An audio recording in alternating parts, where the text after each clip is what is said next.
নমস্কার বন্ধুরা, দেখো আজ তোমাদের কাছে একটা নতুন রেসিপি নিয়ে এসেছি। পেঁপে চিংড়ি। দেখো, পেঁপে আলুটাকে আগে সেদ্ধ করে রেখেছি প্রেসারে। এবারে চিংড়ি মাছটাকে ভালো করে বেছে নুন হলুদ মাখিয়ে রেখেছি। একটা পেঁয়াজ কেটেছি, আর এদিকে দিয়েছি আধখানা টমেটো, একটু আদা, একটু কাঁচা লঙ্কা। এটা পেস্ট করব।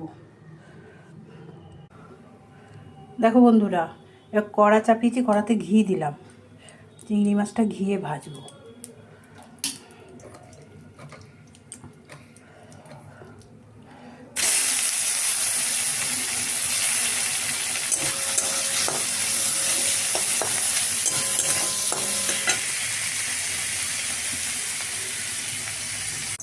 দেখো, চিংড়ি মাছগুলো ভাজা হয়ে গেছে। এবারে ওই কড়াতে তেল দিলাম, সর্ষের তেল। এবারে পেঁয়াজটা দিয়ে দিলাম। পেঁয়াজটা লাল লাল করে ভাজবো।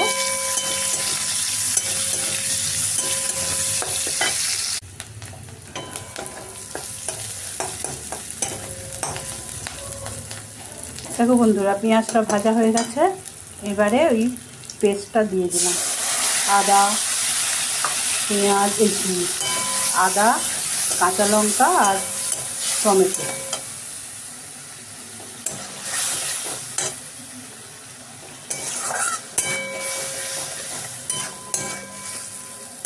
এবার একটু শুকনো মশলা দেব।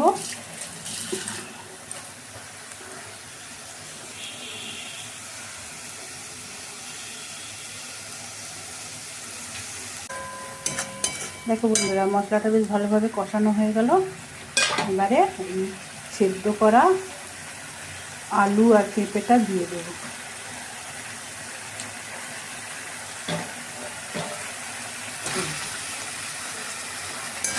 আর তার সাথে চিংড়ি মাছটাও দিয়ে দেবো।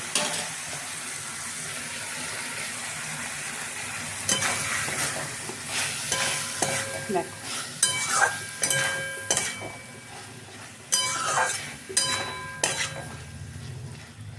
ভালোভাবে ফুটে যাক, একটু কষিয়ে নিলাম। দেখো বন্ধুরা, আমার পেঁপে চিংড়ি হয়ে গেল। ব্যাস, গ্যাস অফ করে দিলাম। আজকের মতো রান্না শেষ।